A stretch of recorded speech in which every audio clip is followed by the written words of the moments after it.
Hallo und herzlich willkommen zurück auf meinem Kanal. Mein Name ist Shirin, ich bin Mutter von 2 kleinen Kindern und auf meinem Kanal dreht sich alles um Putzmotivation und Putzmethoden, um den Haushalt in den Griff zu bekommen und langfristig ein ordentlicherer Mensch zu werden. Im heutigen Video wird es darum gehen, wie du deinen Haushalt mit Hilfe von Ordnungssystemen bzw. Ordnungsboxen und Aufbewahrungssystemen strukturieren kannst und damit dauerhaft Ordnung hältst. Wenn dich das Thema interessiert, bleib auf jeden Fall dran. Solltest du neu sein auf meinem Kanal, hinterlasse mir gerne ein Abo. Solltest du nicht neu sein auf meinem Kanal, aber öfters hier vorbeischauen, dann auf jeden Fall sowieso. Und ansonsten freue ich mich natürlich auch über eure Däumchen und eure Kommentare. Ich bedanke mich auf jeden Fall schon mal und wünsche dir viel Spaß beim Zuschauen.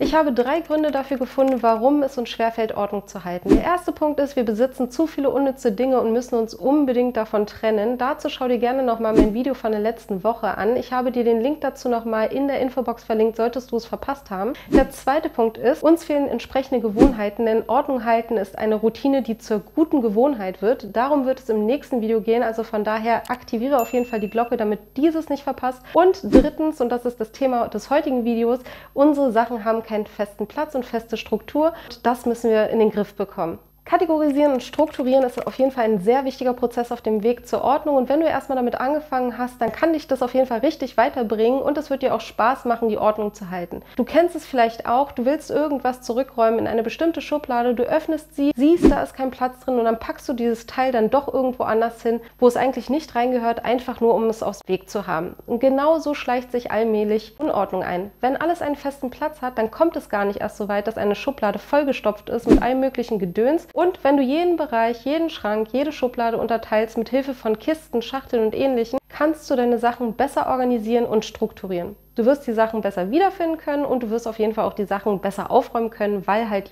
alles seinen Platz hat. Stell dir aber jetzt mal die Besteckschublade vor, wie die aussehen würde, wenn die keine Unterteilung hätte. Wie würde vor allem diese Schublade nach kürzester Zeit aussehen? Und genauso verhält sich das halt auch in allen anderen Bereichen in unserem Haushalt. Wenn die Dinge nicht kategorisch angeordnet sind, dann ist Chaos vorprogrammiert. Ordnungssysteme kannst du überall anwenden, sei es im Kleiderschrank, im Kühlschrank. Sie helfen dir dabei, Übersicht zu schaffen und die Ordnung besser zu halten. Zum Ende des Videos möchte ich dir auf jeden Fall noch zeigen, die 3 Ordnungssysteme, die mir am meisten weitergeholfen haben, beziehungsweise meinen Alltag vereinfacht haben und auch meinen Haushalt ein bisschen revolutioniert haben, wenn man das so nennen kann. Auf jeden Fall solltest du deswegen bis zum Schluss dranbleiben. Also gut, kommen wir jetzt erstmal zum ersten Punkt. Wenn du ein System in deinen Haushalt einführen möchtest, solltest du alles kategorisieren. Und damit meine ich wirklich alles.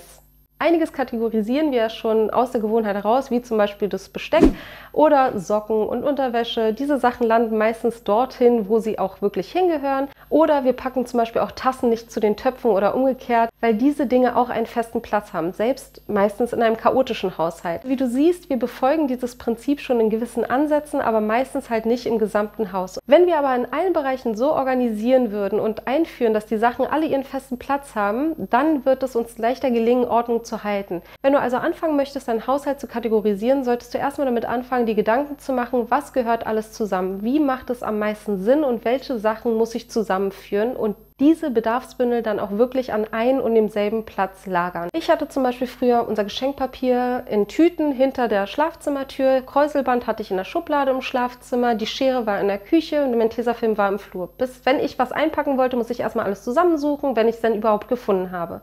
Mittlerweile habe ich alles zusammen in einer Aufbewahrungstasche. Diese Tasche habe ich im Übrigen von Ikea, aber ich verlinke euch nochmal eine ähnliche in der Infobox.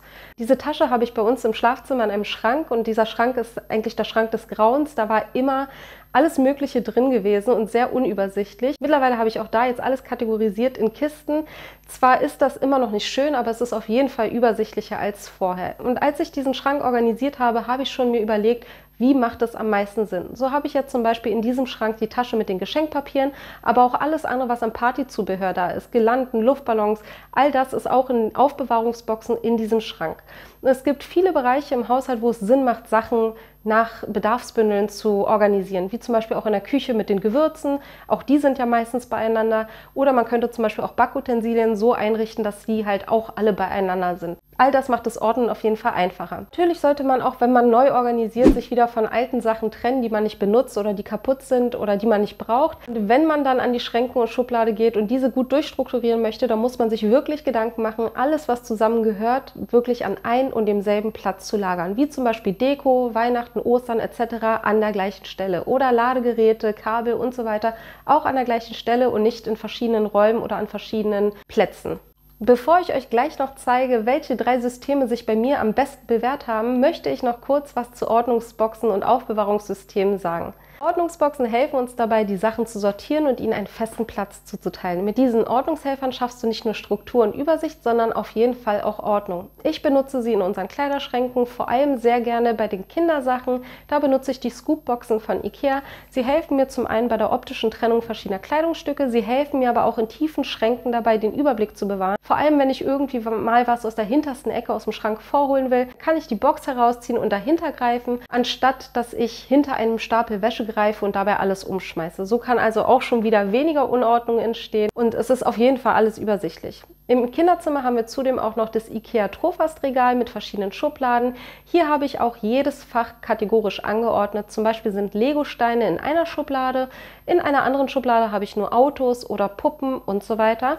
Und nicht nur, dass das viel übersichtlicher ist, nein, meinen Kindern fällt das Aufräumen so auch einfacher. Sie verstehen auch die Kategorien und das bedeutet für mich am Ende weniger Arbeit. Im Übrigen kaufe ich meine Kisten meistens bei Action, weil sie dort relativ günstig sind und ich das Ganze ja eh hinter verschlossenen Türen organisiere. Von daher ist mir jetzt die Optik nicht so wichtig. Man kann natürlich sich auch schöne Boxen kaufen, wenn man die jetzt irgendwie offen im Kallax-Regal präsentiert oder so. Wem das nötige Kleingeld fehlt, der kann natürlich auch im Schuhgeschäft nach einheitlichen Schuhkartons fragen. Die sind in der Regel kostenlos und tun es letztendlich auch. Kommen wir jetzt dazu, welche Aufbewahrungen mir den Alltag wirklich vereinfacht haben. Natürlich haben alle Ordnungssysteme dazu beigetragen, dass ich besser Ordnung halten konnte und weiß, wo die Sachen hingehören, aber mir fallen jetzt direkt 3 Systeme ein, die wirklich den Haushalt mir vereinfacht haben und etwas revolutioniert haben. Zum einen habe ich eine Aufbewahrungskiste im Flur. Das ist so eine Sitztruhe, da können sich die Kinder die Schuhe anziehen, aber ich habe da halt auch die Möglichkeit, Sachen zu verstauen. Und da kommen so Sachen rein wie Schals, Mützen und Handschuhe im Winter. So muss ich nichts suchen, ich muss auch nichts irgendwie hinhängen. Es kann einfach alles reingestopft werden, Deckel zu und es sieht ordentlich aus.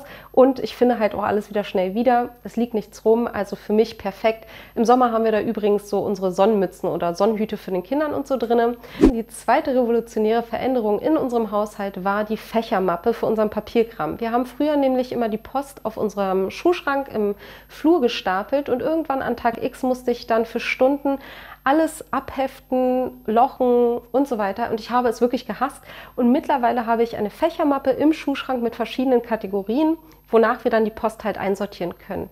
Das Ganze ist dann unterteilt zum Beispiel in Versicherungen, Behörden, Kinder und so weiter.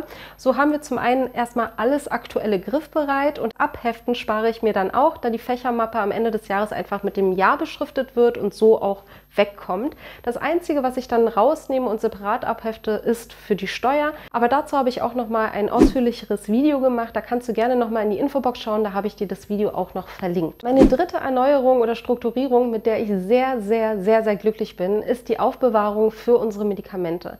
Wir haben früher unsere Medikamente oft doppelt und dreifach gekauft, weil wir das, was wir gebraucht haben, halt nicht auf Anhieb gefunden hatten, weil wir alles wahllos in 2 verschiedenen Körben aufbewahrt haben. Mittlerweile habe ich das Ganze so strukturiert, dass sie nach Bedarf gebündelt sind. Jetzt weiß jeder mit einem Handgriff, wo er was findet. Es ist übersichtlich, es ist alltagstauglich und vor allem ist es ordentlicher als je zuvor. Und ich liebe es. Auch dazu habe ich aber ein Video gemacht und auch das findest du verlinkt in der Infobox, sollte dich das interessieren. Ansonsten habe ich alles, worüber ich hier jetzt gesprochen habe, Aufbewahrungsboxen etc. euch auch nochmal in die Infobox verlinkt. Ansonsten habe ich dir hier nochmal 2 Videos rausgesucht, die dir gefallen könnten. Ich hoffe, das Video hat dir gefallen. Falls wenn ja, lass mir auf jeden Fall ein Däumchen da, einen Kommentar, gerne mit deinen Tipps und Tricks. Ich bedanke mich fürs Zuschauen und hoffe, wir sehen uns im nächsten Video wieder.